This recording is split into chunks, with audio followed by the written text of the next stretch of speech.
Canal Relíquias Cristãs. Inscreva-se, ative o sininho e receba sempre conteúdos que irão abençoar a sua vida.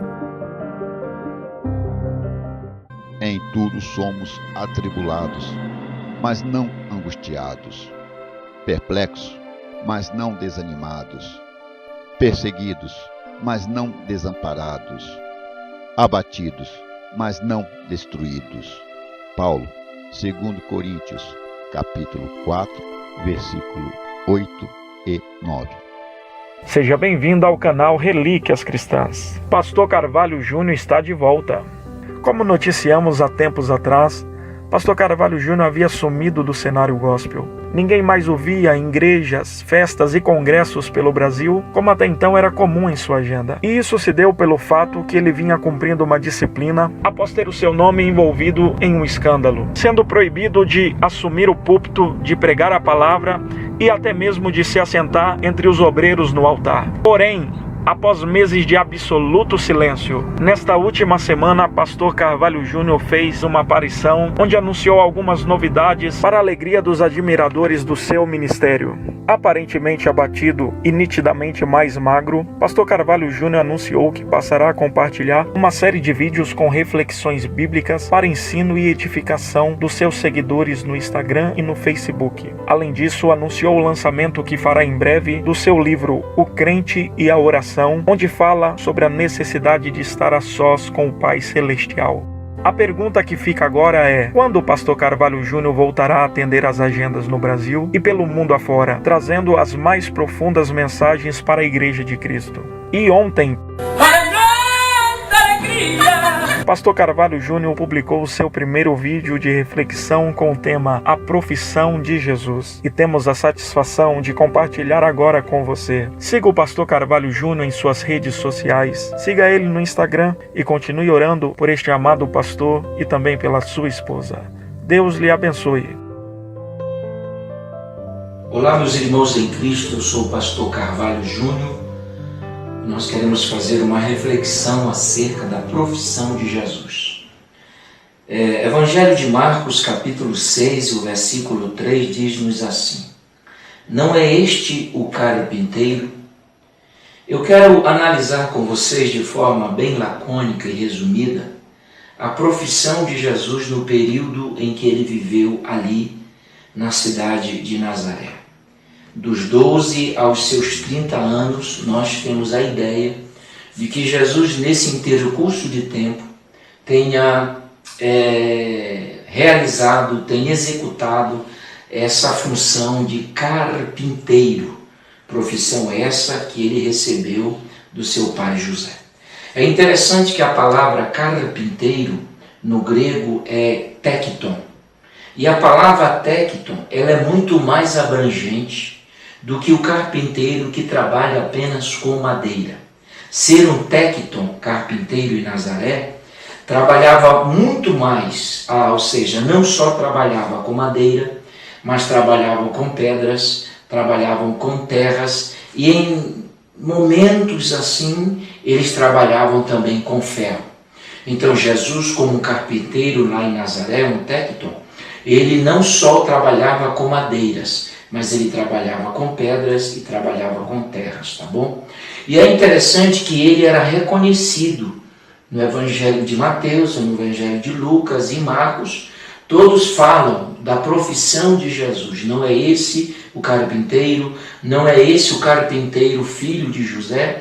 Então Jesus realmente exercia esta função. Como Jesus ele era o primogênito, protótolos, ele deveria assumir o papel na ausência do seu pai. Então acreditamos que na morte de José, Jesus teria assumido a profissão de ser o primogênito naquela grande família. Lá em Nazaré, os habitantes de Nazaré deveriam basicamente pagar 3 tipos de impostos. Eles pagavam o dízimo para o sacerdote, o tributo para Roma e um tributo local na Galileia para Herodes. Daí é que os filhos mais velhos tinham que trabalhar para pagarem esses tributos e, acima de tudo, sustentar sua família. E o que me chama a atenção é que quando Jesus começou a exercer o seu ministério, ele utilizou momentos que ele viveu em Nazaré como carpinteiro e pôs e colocou, por exemplo, com madeira, com pedra, com terra. Ele pegou esses elementos com os quais trabalhava em Nazaré e implantou em seus sermões, nas parábolas, nas suas mensagens. E em certos momentos dos evangelhos, nós vamos ver Jesus falando de madeira, Jesus falando de pedra, Jesus falando de terra. Por quê? Porque ele traz o período em que ele viveu em Nazaré como carpinteiro. Por exemplo, para ser um bom carpinteiro em Nazaré, eles deveriam fazer um jugo. Você sabe o que é o jugo, né? É aquela parte de madeira que é colocada entre os animais em pares, que eles iriam ali arando para a plantação. E o jugo não podia ser pesado de um lado ou de outro, o peso tinha que ser igual, não deveria ter felpa para machucar e para ferir o animal. Para receber o título de carpinteiro Nazaré, a prova final era fazer um bom jugo. E Jesus, ele fez um bom jugo. É por isso que você vai ler comigo em Mateus, capítulo 11, e o versículo 28, o que Jesus diz? Vinde a mim, todos os que estáis cansados e oprimidos, e eu vos aliviarei. Tomai sobre vós o meu jugo, o jugo que eu faço, e aprendei de mim, que sou manso e humilde de coração, e encontrareis descanso para as vossas almas, porque o meu jugo é suave e o meu fardo é leve. Ora, quando Jesus convida as pessoas para receber o jugo, ele se lembra do período em que fazia os jugos para colocar nos animais. A diferença é que o jugo de Jesus é leve, não machuca, não fere. Aprenda isso. O peso que Jesus te deu para carregar é compatível à força que você tem. Você vai dar conta.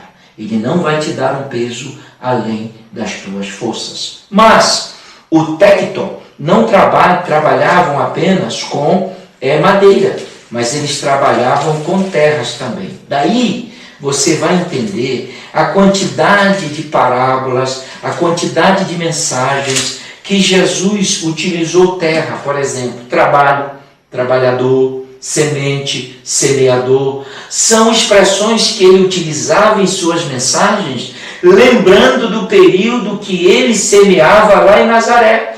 Porque Nazaré tinha 3 tipos de classe. Tinha os camponeses, os carpinteiros e os impuros. Então Jesus, quando ele falava de semente, semeador, terra, ele está se referindo a isso. Por exemplo, em Mateus 13, quando Jesus fala da semente do grão de mostarda, a parábola do grão de mostarda, a menor de todas as sementes, do tamanho de uma cabeça de um alfinete. Ora, ele sabia que quando ela começa a gerar, brotar, chega de 3 a 4 metros o arbusto, as árvores. Ora, quando ele fala da parábola, saiu o semeador para semear, ele sabe perfeitamente o que está falando. Jesus era tão atento às pessoas quando saíam para o período de semear, que no capítulo 20, quando ele fala da parábola dos trabalhadores da vinha, ele dá até os horários que o homem saía para contratar trabalhadores, lembram? 6, 9, meio-dia, 3 horas da tarde, 5. Saiu o homem. Então, todas as vezes que você perceber textos nas parábolas, na pregação de Jesus falando de terra, semente, semeador, ele está lembrando do tempo que ele exerceu lá em Nazaré. Mas Jesus também, como bom tecton, ele trabalhava também com pedras. É por isso que nós temos a quantidade de pedras. Por exemplo, os 2 engenheiros, Mateus 7, um constrói na areia, outros constrói nas rochas. Quando ele fala sobre edificarei a minha igreja, ele está falando de um termo de edificar, construção. Mas o que me chama mais a atenção está em João 14, 2, quando ele diz assim: na casa de meu pai há muitas moradas, se não fosse assim eu vou-lhe teria dito. vou preparar lugar. Jesus está falando de um pai de família, que a família está aumentando e ele tem que construir mais casas, mais quartos. E os quartos naquele tempo eram construídos pedra em cima de pedra para abrigar o crescimento da família. Jesus está dizendo, eu vou embora e eu vou construir quartos, porque eu quero que todos vocês morem na casa do meu pai. Quando ele utiliza na casa de meu pai, quando ele fala de construir moradas, ele está se lembrando do período que ele trabalhou lá em Nazaré, construindo quartos para abrigar o crescimento da família. Por isso, não fique triste, nós temos o lugar. Ele foi preparar vários quartos, porque nós somos a sua família e vamos morar todos juntos com ele. Que Deus te abençoe.